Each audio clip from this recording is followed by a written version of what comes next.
I'm Dwayne Brummett. He's Ali Alberigo, and this is the School Owner Talk podcast.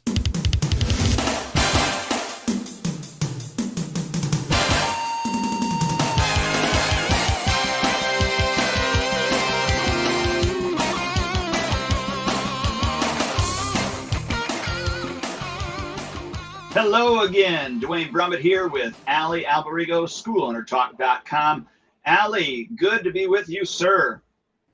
Yes, sir. It's great to be with you, Dwayne. Absolutely. I wouldn't think of a better day. Today's my birthday. Happy birthday. What are you, 50 again? Yeah, 50 again. Plus 8. 58 years old. Can you imagine?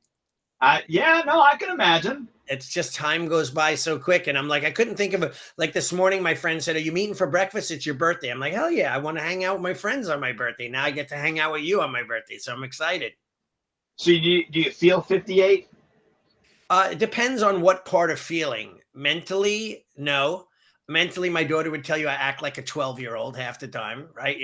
I just saw a funny post. I don't remember what it said, but it said like, I have the body of a 58-year-old, the mindset of a 12-year-old, the maturity of a 6-year-old, like all these different things.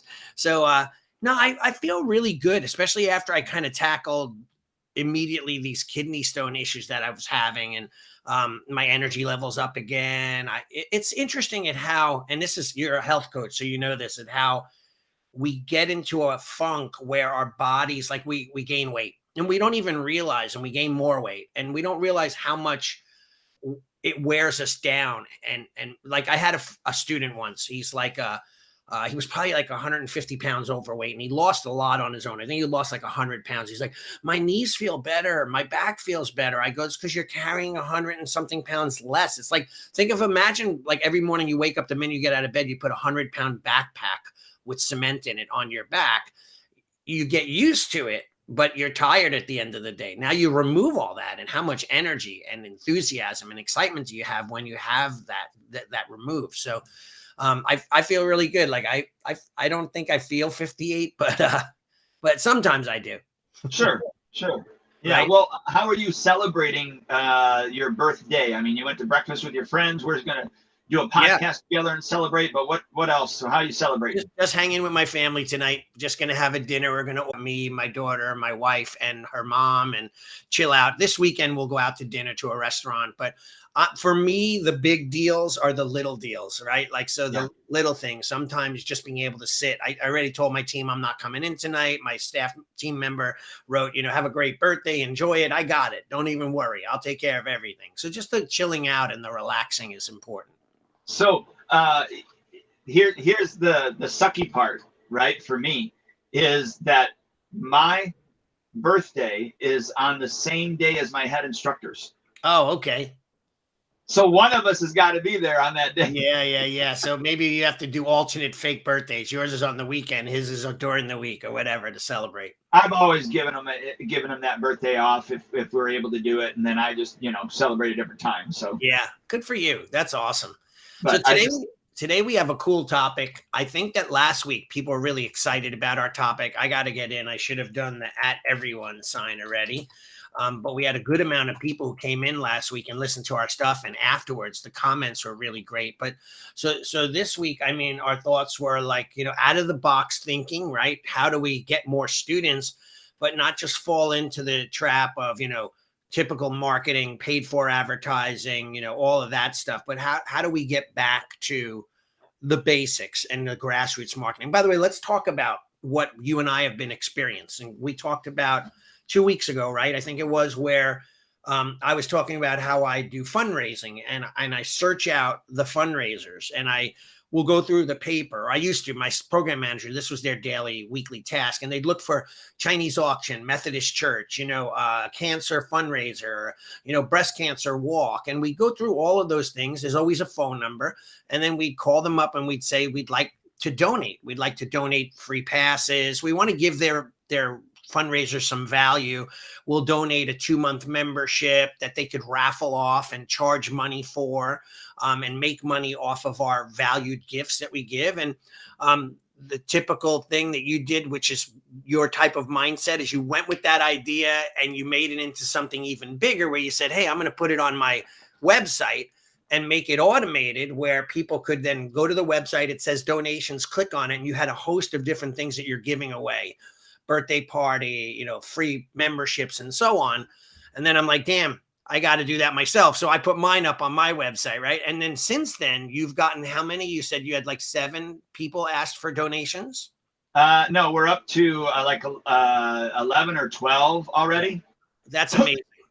And so not only not only do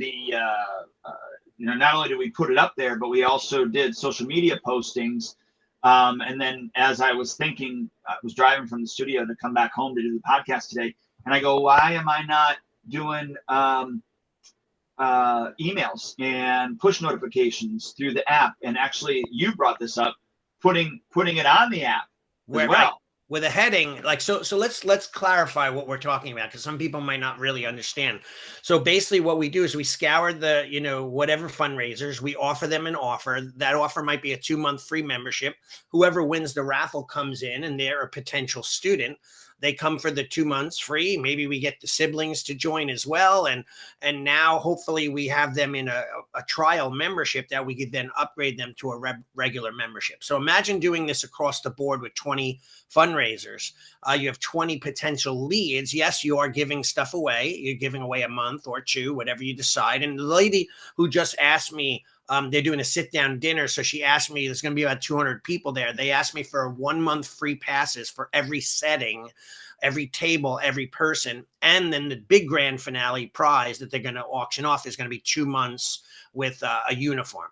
So that hopefully out of the 200 people, at least at minimum, they're going to see my school's name, and it's going to be that front of mind awareness. But maybe 4 or 5 may grab the pass and come in, and now we have these leads in the funnel, right? And now you said the app, we have Spark, which is amazing. And there's a dashboard on Spark where you could put announcements up. And we're going to put on, you and I are going to put on fundraising, and the heading, and then they could click in and they could click on our page and request fundraising, gifts, whether it be a month or, like you said, a birthday party or whatever. And now they're able to get you get all these leads for literally $0 and hardly any effort. Yeah. So take a look at this. Here's what I did. All right. Can you see it? Yes. So right at the top, I put it at the header. They just click on donations, right? Mm-hmm. So then they go to the page and they just fill it all out. It's awesome. And then it gets sent, right to my program director, and they get to pick whatever they want. But then I just made these certificates, and then we just write them out. We fill them out. Can you see the certificates? I haven't seen the certificate. No. Oh, you're not able to see it now? Oh, no. I mean, I haven't seen it. What I'm seeing is your messaging, and it says kids classes, adult classes, birthday parties on the side popping up. I guess it's an inquiry form from your autoresponder from the website. Yeah. I did see the layout of what fundraisers you're giving. Yeah. So, and then I just went in Canva and created these. Nice. So this is the birthday party one, and all we do is just going to write it out. Yeah.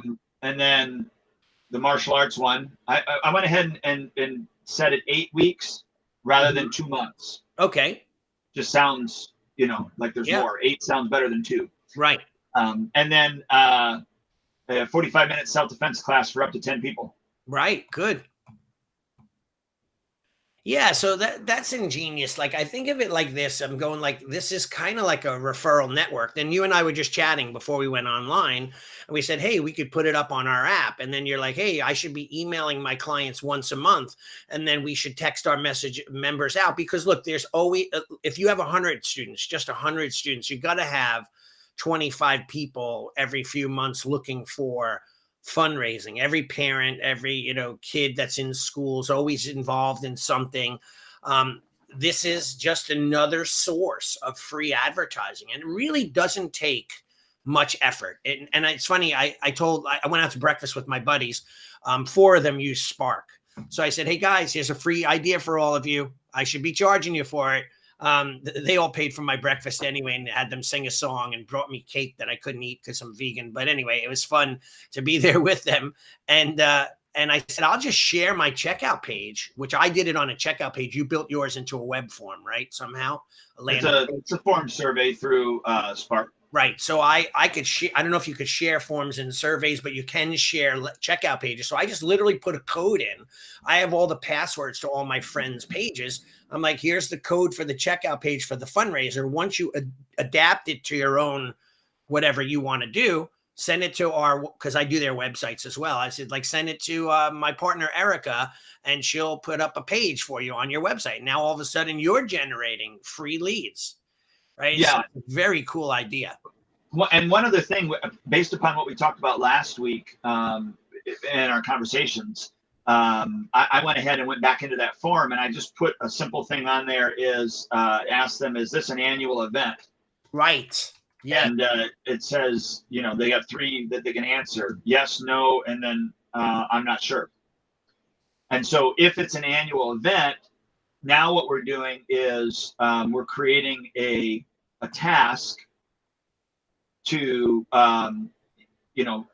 so let's just say it's on the first, it's an annual event in February. Right. So we're creating a task with a reminder for us to contact them right in January. So at the beginning of January, we're going to contact them. And the reason that we're going to do that is because, as well as I do, is people volunteer for only a certain period of time, and then they're not in charge of those things, and somebody else is. So yeah, hopefully with us reaching out to them every year, at some point they're going to say, oh yeah, I'm not in charge of that anymore, but here's so-and-so's information. And then we can get a hold of so-and-so and do the exact same thing with that person, and then make them, in our CRM in Spark, we can make them in charge of it. So that way we are reaching out to them. And by the way, this reminds me of a form that I shared with you many years ago that I designed, which was called the Event Journal. Yeah. And the Event Journal basically was like, you run a parents' night out, and then afterwards you sit down with your team, you write down all the good things, all the bad things, all the things you forgot, all the things you can improve, what you charge, how you marketed it.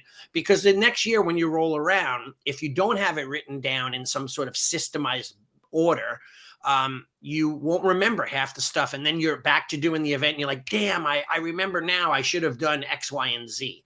So what happened is, as you and I chatted through this, we start each time we add on something, right? And we're like, hey, how about if we do the app? That's a good idea. Why am I not, like email? Yeah. And now your reminder calendar, that was a genius thing.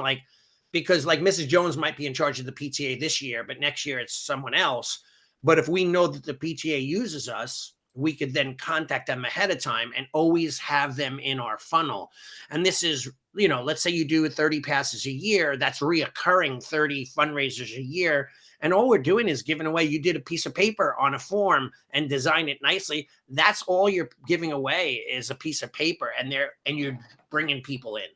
It's on certificate cardstock, but so it is costing a little bit more printed. I just, sent it to the printer and then picked them up and brought them to the studio. You see, I don't even do that. I actually, maybe I'm lazy, but I actually have the design. And then when they reach out to me and sign up for my form, I reach back out to them and say, what is this for? They tell me, and I say, hey, could you use this? And could you use that? And then I email them my form, and they print it. And they make their own basket. I used to make actual baskets. They'd have to come and pick them up. I had the plastic basket with the cellophane, and I'd put the card in. And now I'm not sure how they do it. They might just hang the picture on the wall with a basket box underneath it to put the ballots in. Sometimes they would deconstruct my baskets and give away the t-shirt to their kid and keep the form for themselves. So I'm like, here, let me just give them a form and let them do what they think is best to promote the event. Yeah, and let me go back to our original topic on why we're talking about this whole donation, is that this is bringing in leads and prospects into your school. So when somebody decides to use it, now you have a lead or a prospect. And understand that, yes, if somebody comes in and uses the free whatever amount of karate that you're giving, they're a higher prospect to actually continue martial arts. So that's true. But if you're giving away, a free, like we're doing a free 1 hour birthday party with upgrades, so they can go to, an hour and a half for X more, or 2 hours for X more. But those are bringing in, anywhere from 10 to 15 to 20 little ones that now you can follow up with them. And so Right. I don't, and we've talked about this before about different spider legs Right. when you do events, that just because they are not going to do martial arts doesn't mean that you can't follow up with them to do a self-defense class, follow up with them to do Yeah. a birthday party themselves, or Mhm. a parents' night out, or any of those things. So Yeah. don't think linear, just a straight line down the road, but that there are different avenues that you can market to them as time goes on. So I just Mhm. wanted to bring that up, that even though we're really diving into this whole donation thing, because you and I are actually both excited about it right now, just because we're running with it and it's fresh and it's something brand new that, Yeah. and we've always done them, but now we're strategically doing them. I just want to bring us back home and say that these are just opportunities. Yeah. And remember, like, so we're talking about grassroots marketing, very inexpensive on how to fill your school. I think that over the last 5 years, maybe, yeah, around 5 years, we started getting a little lazy when Facebook advertising came out, and we could hire a guy like Gus Lopez from Lead Hunter Media, and he fills our funnel with leads all the time. But I found it interesting. I had a conversation with a friend of mine who's very wealthy, successful businessman. And he basically said to me, he's like, so that Facebook side is working. Why did you stop the other side? And I'm like, well, Facebook's killing it for me right now. He's like, yeah, but why don't you do both at simultaneously, or 3 things or 4 things simultaneously? He said, you never stop advertising in one paper because that's doing really well. You'd advertise in 2 or 3 papers, so you do really well, right? As long as they're working. So I'm getting back to more and more of that grassroots type marketing on top of my Google ads, which I manage. I have 15 or 20 clients that I think it's like 18 now that I manage their ads for Google advertising or something to that. I don't remember. I think I told you this morning, but I counted it, but I forget right now. But and I'm helping them with their advertising. So they're doing maybe Lead Hunter media for Facebook. I'm helping them with their Google ads, and then they should be out reaching out into the community and getting their name out there constantly, putting it. And by the way, for you and I, we could go on any Facebook page, and if we said, hey, we have a $49.99 special on Facebook, that page might look down upon it because they don't want advertising. But if I say, hey, listen, we do fundraisers for anyone who's interested. Let's, here it is. Here's my link. Just reach out. They love that I'm offering something. And then eventually some people will say, hey, can we do classes as well? And they find out, and my website is being put up there anyway. So, it's just another way for us to tap into all the social media groups that are out there.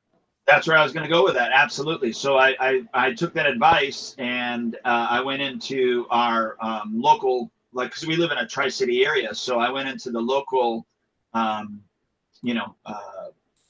stuff for Bradley and the Right. for Bert May, Parents groups. Yeah. Well, not even just parent groups. It's just the local one, what's happening in type thing. And I put that info in there. Yeah. And you know what, too? Like, I also, just another frame of mind with that. And you're a great writer. You've written multiple books. I will take excerpts from my book or articles that I've written, and I'll post them on those pages. Like, 5 steps to having the best kid ever, or how to break habits, or how to develop good habits, or what if your kids are demotivated. And I put those articles up.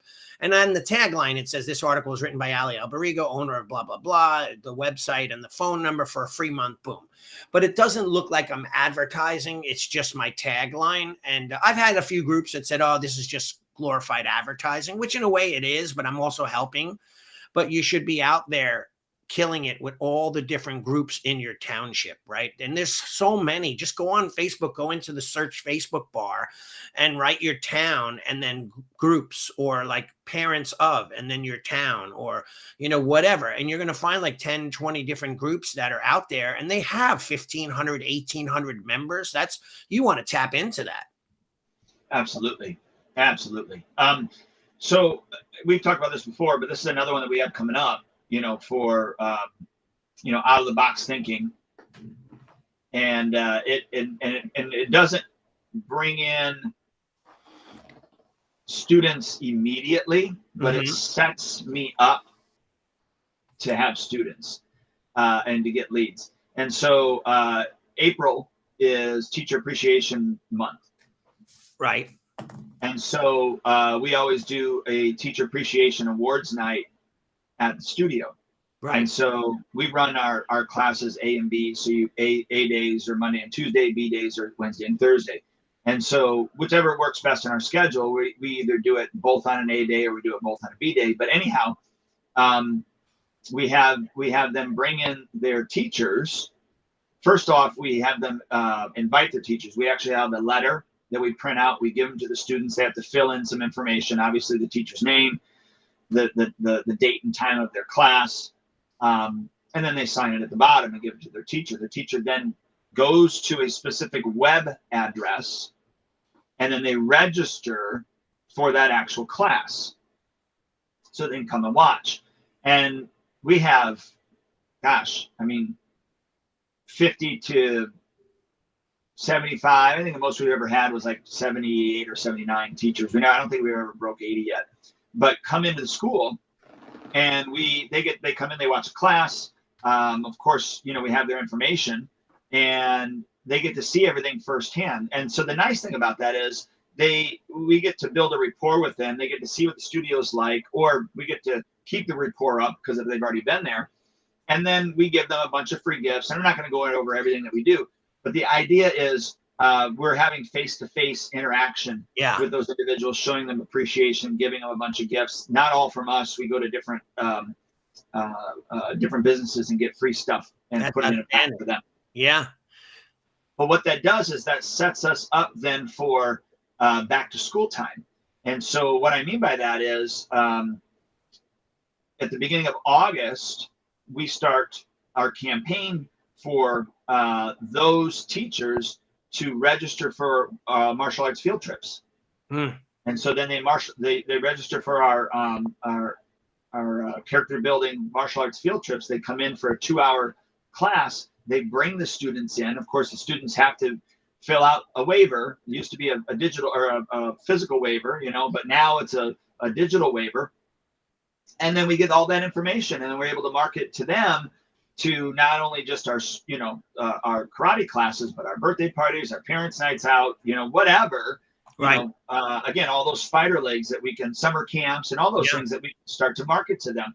And so that Teacher Appreciation Awards night is I think an out of the box idea and opportunity to get your name out there more. Good, it obviously gives you some goodwill, but then you get these teachers that are going to be advocates for you. I love it. And you mentioned a few things like birthday parties and things like that. And I know I've never really been successful with birthday parties and bringing in leads and signing up those leads. And I'm just admitting to that. It must be me.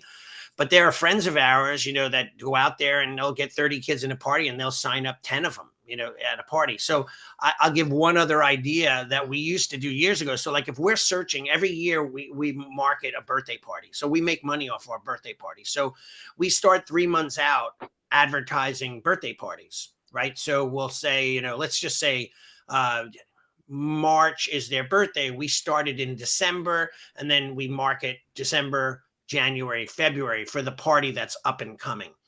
Then what we would do is we would see if people aren't biting at the birthday party and we wanted to fill at least a few birthday parties in to get leads. We would do a free birthday party lotto, we would call it, where we'd pick one of those members and we'd offer them a free party. There were some mandatory rules where they had to bring at least 10 members that were non-training members to the party in order to get the party for free. And then we do this nice party for them and we would try to advertise them. Then we also did something which is like from the Mad Hatter, which was called the Unbirthday, where it wasn't a birthday necessarily, but we would offer a party to a student, just a party, a get together. Here it is. It's called the Unbirthday. You could come in and it's free. 10 people. Your job, Dwayne, is you got to bring 10 of your best friends that might show some interest in the martial arts. And they come in and they hang out with us. And then hopefully we try to sign them up. And then also we encourage the parents to be on the lookout of people who show some interest in martial arts, because they know that if their friend that they brought to the party signs up, they get a $50 referral. And if they get 5 people out of that party that join for the year, they get a year for free. So we turn these people into marketing machines by doing what we call the unbirthday. I haven't done them in a while. It just reminded me that I probably should get back to doing that again. Don't these conversations remind you of things that you used to do and then go, holy crap, why did I ever stop that? Yep. That's what the event journal's for, to look back on, to see what we forgot, because we're moving ahead. 10 years ago, now we're doing digital marketing. We used to be in every local paper, doing school visits and all of that stuff. And now you've progressed to having people come to your school with the parents, the teacher appreciation and the field trips that you do, where the school buses people to your school. So like you used to probably go there. I know I did at times. And for the whole week, my throat was raw. I was teaching classes, and maybe, just maybe, I'd get a student or two, if that. So I stopped doing it. It was just too much effort for me and exhausting, where I switched it. Now you have people coming to you. Parents are there, the teachers are there, and so we've modernized our approaches, but we sometimes, schools and school owners, forget a lot of basic stuff that works. And the whole goal is digital marketing, social media marketing, and then the grassroots on top of that. Yeah, I'm gonna throw this out there too. So every November we do this, and it's a ninja obstacle course. And we really target the 5 and 6 year olds. Great. With that ninja obstacle course. And so it's free and anybody can come, but we market it to our own clients, so our own 5 and 6 year olds, so they can come to it. But if you're a client and you want to come, we ask that you bring a non-student with you. Right. So one of their friends to do it with them. Okay. And if you're not a student and you're just, wanting to come, it's free if you bring another individual with you. Right. So it's a 2-for-1 special. It's X number of dollars if you want to attend by yourself, or it's free if you bring a non-member with you. I like that.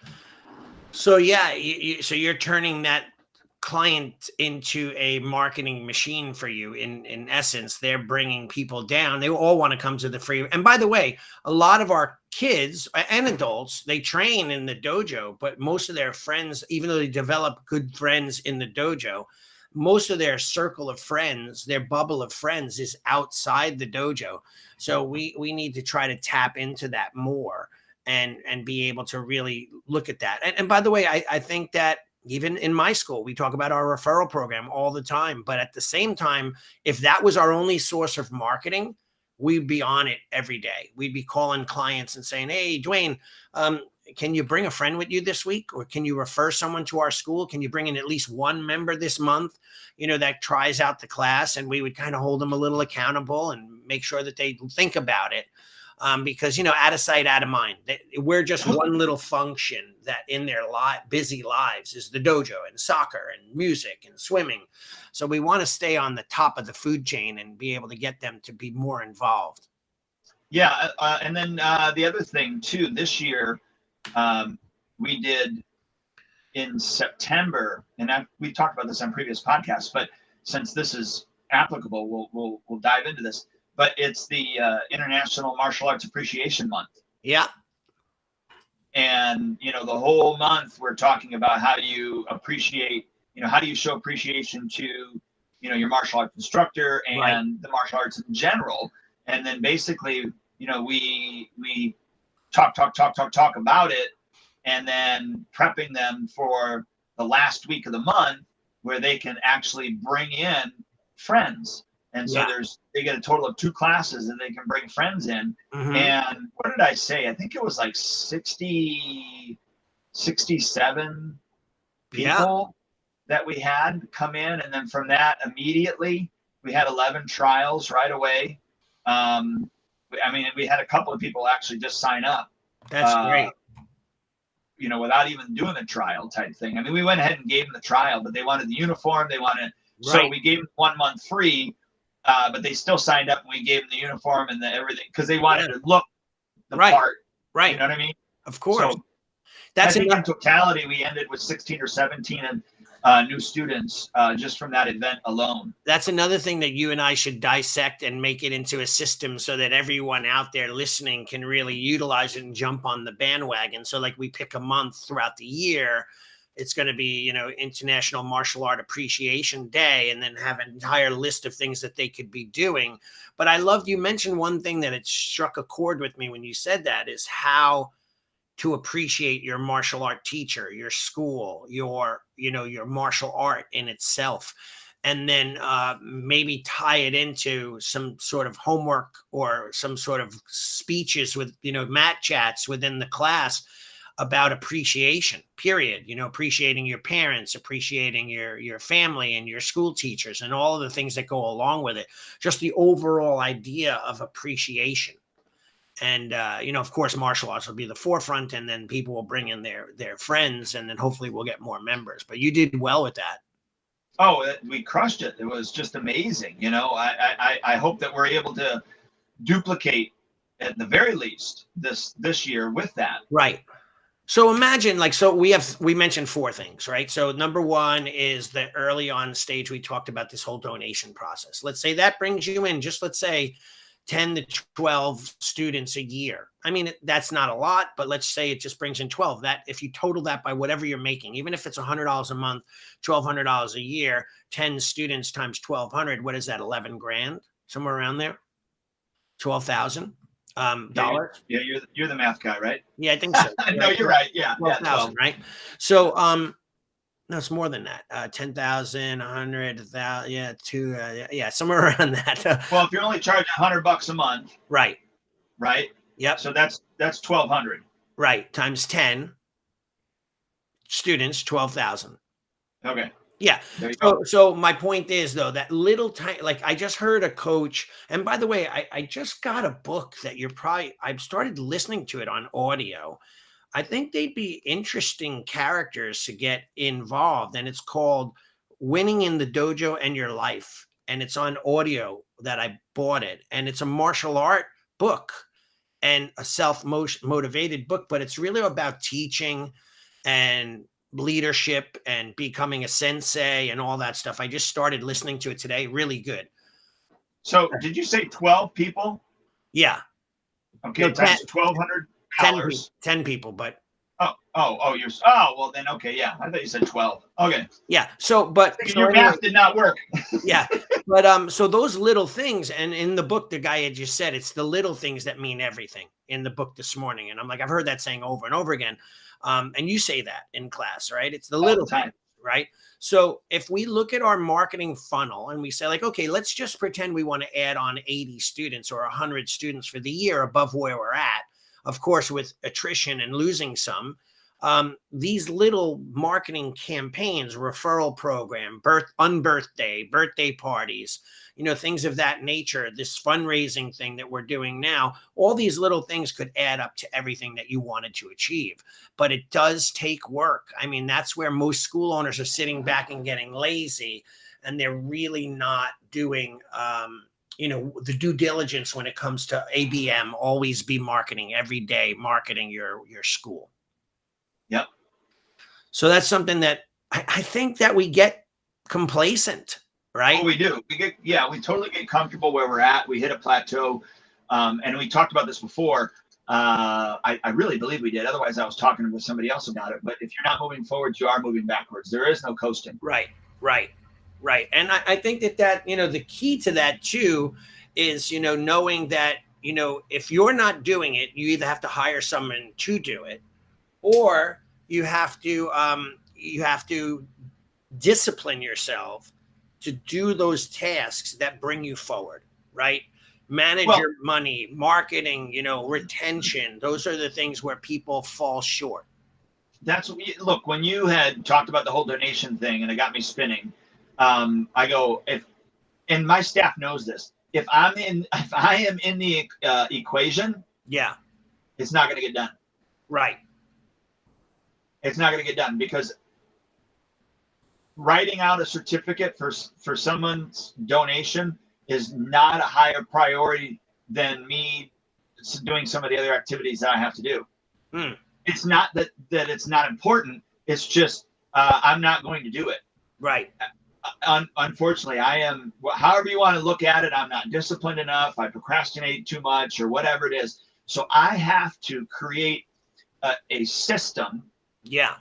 that can be duplicated or automated and then Right.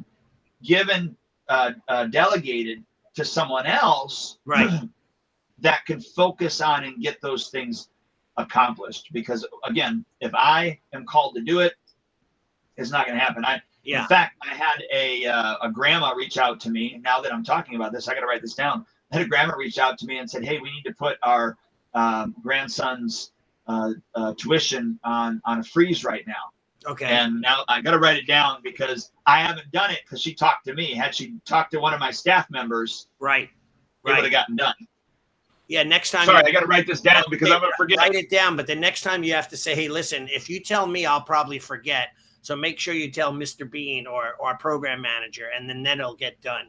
Because I'm like that too. My head is spinning from one thing to the next. And like, if people send me a request via text message, I always say, please email it to me, because then I could put a red flag on it and I can make sure that it gets done. But if it goes into my text box or my instant messenger box, other things are going to pile up on top of that and I'm going to forget it. So I always tell them, this is the way I do best in communication. You want something done, email it to me, even with my marketing clients and my website clients and so on.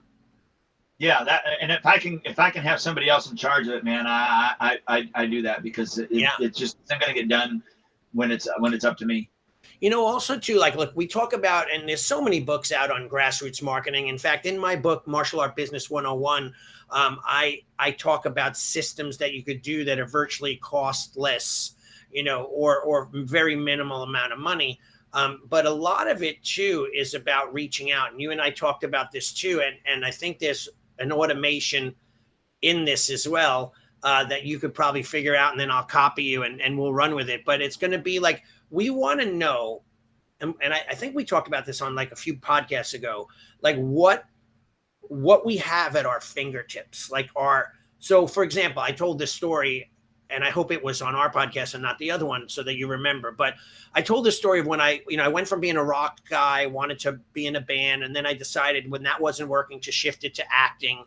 And when I was acting, I did a bunch of films and some TV, but I was in class and I just some reason mentioned I wanted to do acting. And then all of a sudden my student raised his hand and said, "Oh, I'm the casting director for Guiding Light." So like, he goes, "You just get me your headshot and I'll have you on." It wasn't even like, "I'll try to get you a part." He goes, "I'll just have you on the show." It's like, I make the choices. So what that comes into, my frame of mind, we don't know what people do. So we maybe should start some sort of directory, sort of like an Angie's List, or they changed the name to that, where all the parents in our schools that have businesses or health coaching programs, or they're psychologists, or they're painters, or whatever, they own a restaurant, they could list themselves on the website or on your page, and then other parents could look like, so why not keep it in the family? Like, we got to write a waiver that says, I don't guarantee the work, but but so-and-so's parent does this job. He's a painter. And okay. But go ahead. Go ahead. No, go on. I was going to say, before you run with that, then once we get a listing, we could then approach all those parents that have businesses and say, can we cross market? Do you have a mailing list of all the clients that you work with? Like, let's say it's a doctor, right? A pediatrician. Imagine the thousands of clients that they deal with. Normally, they don't usually market, but if they trust you and like you, they might put your flyer up in their office, or they might do a blanket email and said, "Oh, my kid's doing martial arts at such and such a school." That would be such a good endorsement. So trying to utilize and tap into, and by the way, they don't even have to be self-employed. They could be the head CEO of a corporation that has 4,000 employees, right? And you could go in and do a seminar every year, a self-defense awareness workshop or whatever. So we want to tap into the network that we have, but quite often we don't do that. So maybe an automated page when they sign up, if you're in a business, if you run a business, blah, blah, blah, fill this out, and then we'll share your info with our group. What do you think? I love the idea. I'm looking at loopholes. So how long do they stay on the list until they're not a member anymore?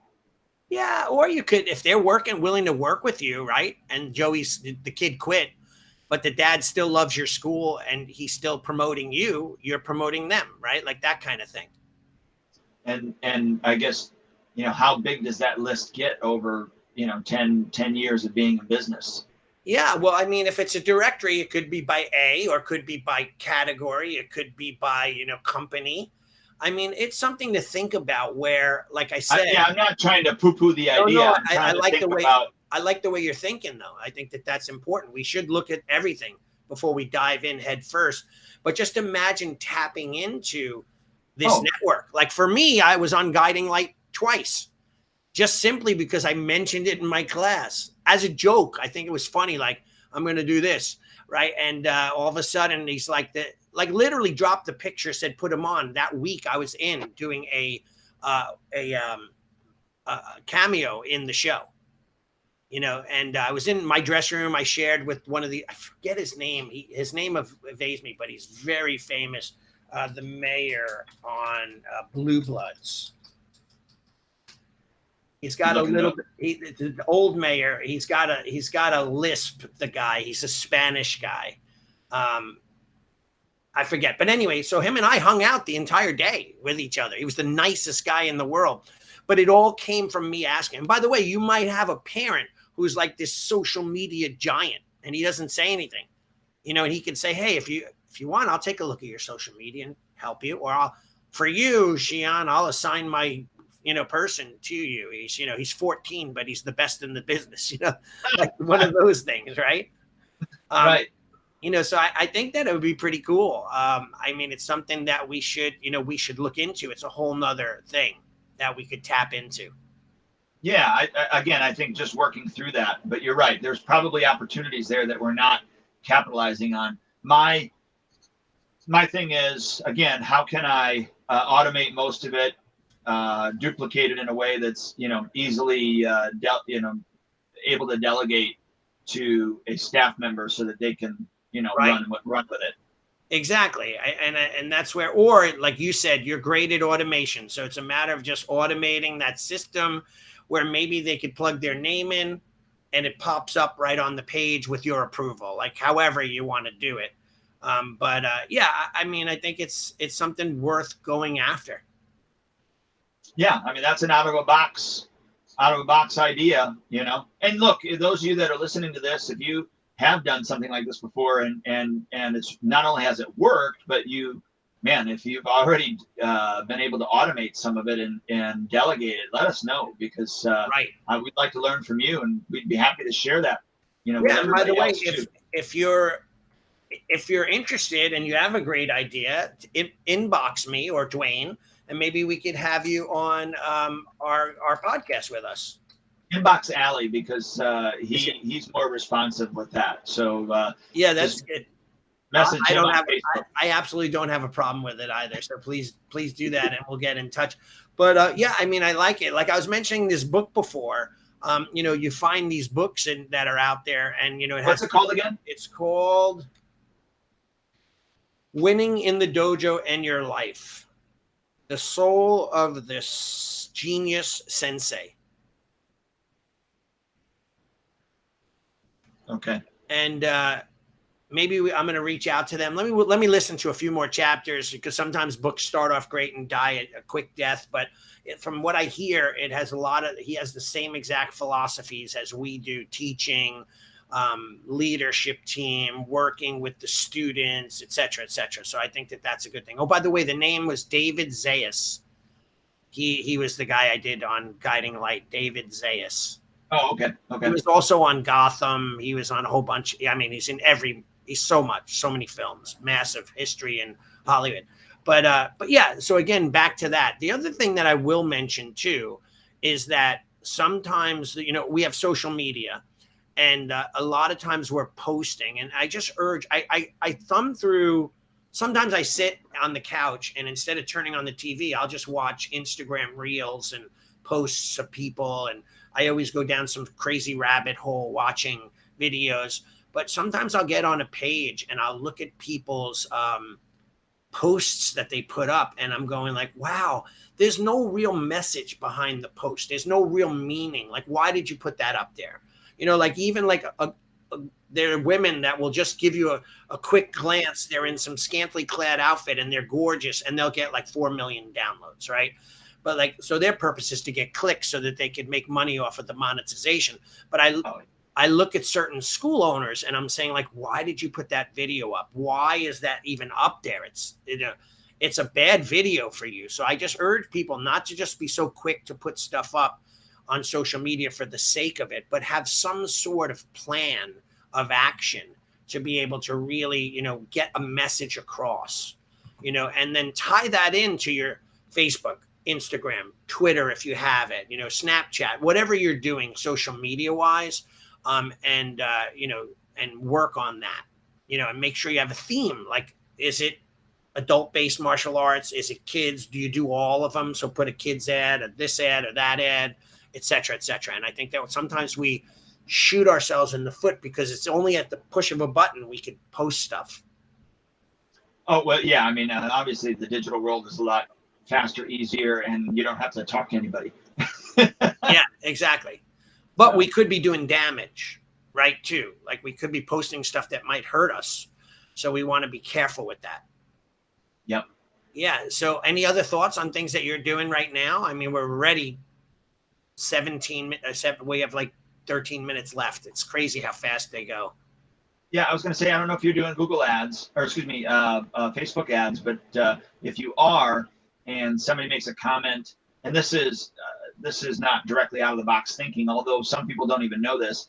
If somebody makes a comment on whether it's a post, whether it's a Facebook ad, or even likes it, you want to click on that post and then invite them to like your page. Right. So if you're not doing that with your ads and you're not doing that with your posts, you definitely want to do that. And if somebody makes a comment on a post, you do want to make a comment back if it's appropriate, or, you know, take it to Messenger if need be. But if you can, make a comment on the post, because then that just starts to push up the relevancy of that post, and the more comments and then replies, the more that post actually shows up. So that doesn't you know, bring you students initially, but the interaction is going to be good. Your relevancy for your page is going to start to go up. So you want to see those type of things happen. Don't just do a post and then leave it there and not do anything. Yeah. And I would say too, if you do have a post that's up there from years and years and years ago, or even a month ago or whatever, if it's not relevant and there's no traction on it, you know, like let's just say you were doing Zumba, you know, 2 months ago, but now you're not doing it at all. I would just go back and delete all those as much as you can. Go back and delete those Zumba posts so that they're not junking up your, you know, your page with things that aren't relevant to you anymore, if that makes sense. Yeah. And by the way, like some people need icebreakers, right? So like, you know, they might inquire. So like I see people, I get it. I check my messaging every day, and I literally will scroll through until I know that I scrolled past that yesterday. And I'll see things that'll say like, you know, what town are you in? And then I'll click on the post and it's an ad that Gus ran. And then I'll notice comments on that ad, and I will go in and I'll respond. Oh, we're in the town of East Islip. You know, how old do you start kids at? Boom, I'll respond there. And by the way, I could message them privately, but if I respond on the page, then people who see that might say, oh, they're in East Islip. They start them at 2, you know, that kind of thing. And then we work it from there. So I think that I used the word trolling at one point, like, but I know it's not the right word. Gus laughed at me. I think that's a bad thing when you troll people. But like, I want to see who's liking my page, who's liking my posts, who's liking my ads, who's commenting, because those are people that, as you say, Dwayne, that they raised their hand a little and they wanted some info. They're like, hey, I have some interest.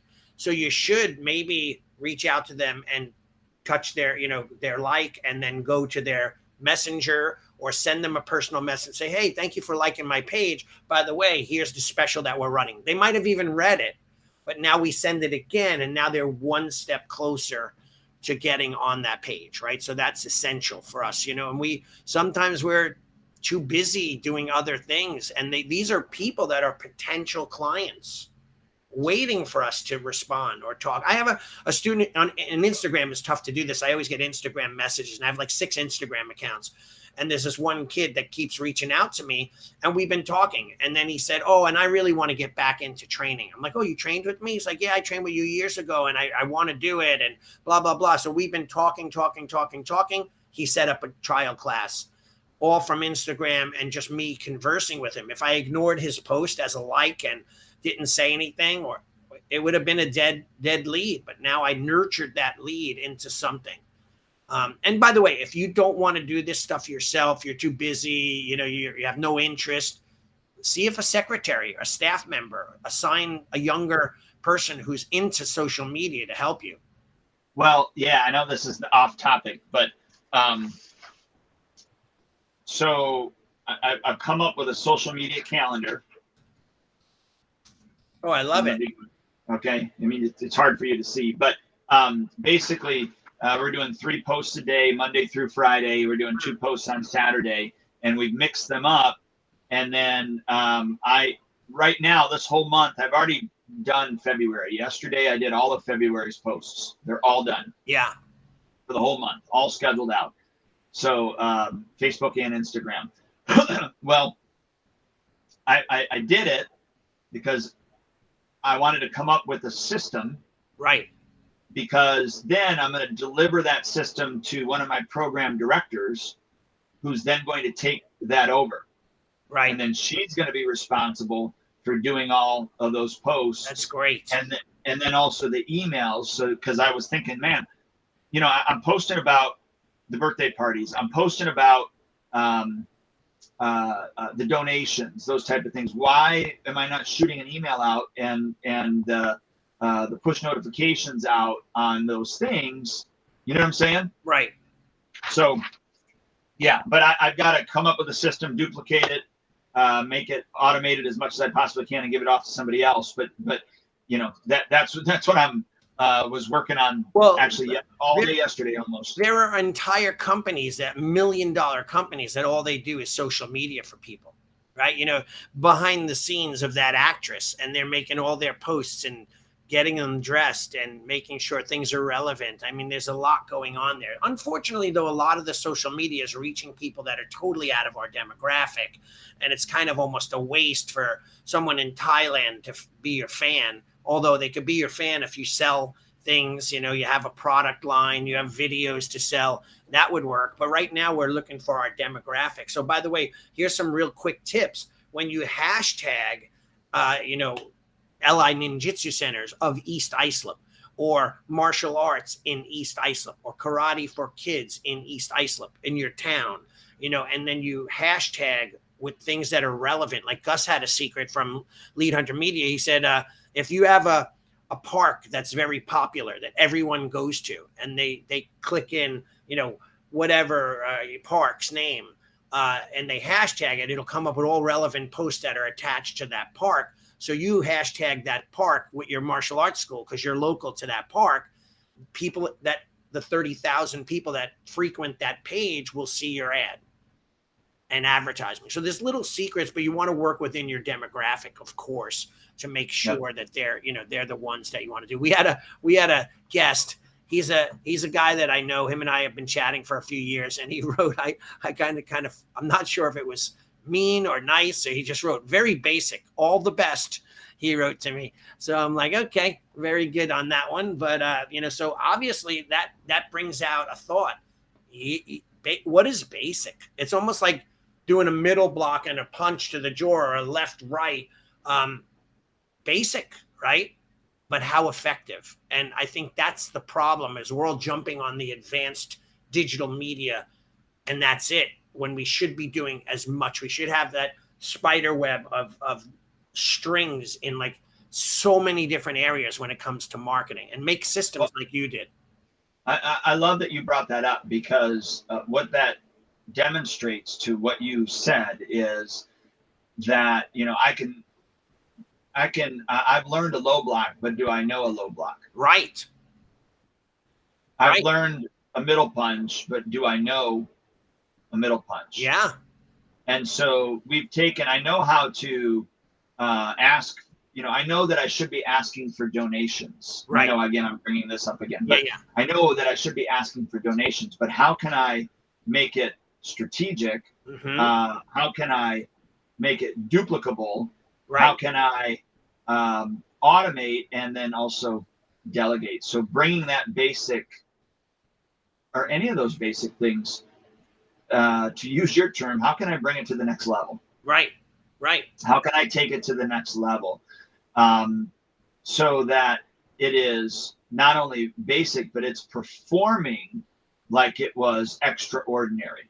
Mm-hmm. So you got your basic roundhouse kick, but how can I take that roundhouse kick and make it into the 360-degree roundhouse kick? Right. Or Right. how can I make it into the 540 roundhouse kick?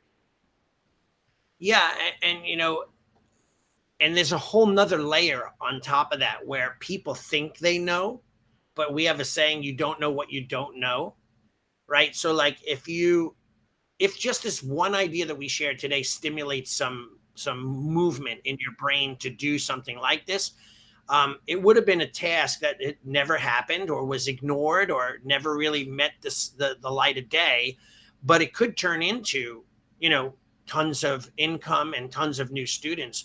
So I think a lot of times we close our minds down based on how much effort we have to put out, right? Oh, that's true. Well, look, it was basic. When you brought that up 2 weeks ago about donations, Yeah. I go, yeah, I've done, like in my head, I'm like, yeah, I've done donations, but how many donations have I done in the past month, in the past quarter, in the past year? Barely any compared to what, in fact, these past 2 weeks, I've done more donations than I did all of last year. Right. Right. And that's taking the basics and going, okay, how can I put the basics on steroids so it turns from a roundhouse kick to a 360 roundhouse kick to a 540 roundhouse kick? Yeah. And I look at this too, like, Steven Seagal, and we're running out of time. He got a lot of crap one time when he was teaching an MMA fighter a front kick, a basic front kick. And everyone's like, everyone knows how to do a basic front kick, but he was teaching it when I know for a fact, because I've been kicked by him, that his front kick doesn't just kick you, it penetrates your soul. It hurts your children. That's how he kicks through the object. Like he's able to do it in a way that kick is so powerful. And it's not about strength. It's about technique and focus and so on. And he made that work so well that there were people that he was teaching it to were knocking people out with a front kick to the chin. So there are layers of ability. And like I said, like, even though that we know we should be doing fundraisers, we did this, but now that I'm focused on it, I did more in this last month than I've done all year last year. Well, just imagine you got 11 more months to go. Right? That's pretty. And I just came up with some new ideas. Yep. Isn't that great? I love it. Yeah. So, well, I appreciate your time. Hopefully, you guys listen.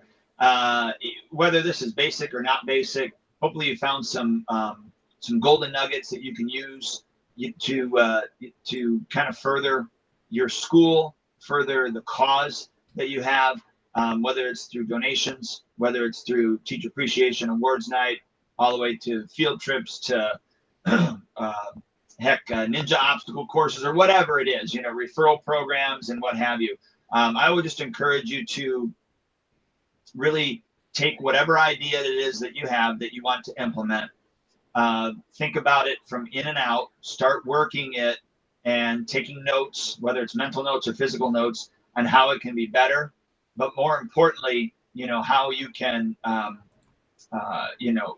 if you can automate whatever you can automate, duplicate whatever needs to be duplicated, delegate whatever you can delegate, and then take notes on it again to see how it's working and adjust accordingly. Because the 80-20 rule, it's better to have it 80% than 100%. And then as you're going through it, you're going to figure out, oh, I should change this, or oh, I want to add this. I mean, based upon our conversation last time, that's when I added in, hey, is this an annual event? Just asking that question if this is an annual event so that we can reach out to them ahead of time rather than having to wait to see if they're going to do it again. So what that does is that allows us to be strategic. So just start looking at those type of things you're going to create that basic roundhouse kick into a 540 kick in no time. I love it. Awesome closing. I don't have anything else to say. That was great. So we'll speak to everyone next week. Yeah, and then look, guys, if you have any other ideas, write them out in here. Contact us, whatever it is. Thanks, Allie. Take care, Dwayne. I'll see you soon. I appreciate it, everybody. All right. Thank you for joining us for another episode of Martial Arts School Owner Talk podcast. This would not be possible if it weren't for the support of our amazing sponsors. Please check out Elite Insights for all your website needs. They can be reached at eliteinsights.com. Add Health Coaching, helping school owners create a new and easy to implement revenue stream for your school. Visit addhealthcoaching.com. Lead Hunter Media, your online digital marketer and content provider. Visit leadhuntermedia.com. Academy Kings Growth Consulting and Management Group. They can be reached at academykings.com. And Spark Membership, hands down the best martial arts software for school owner management on the planet. They can be reached at sparkmembership.com. We will see you next time.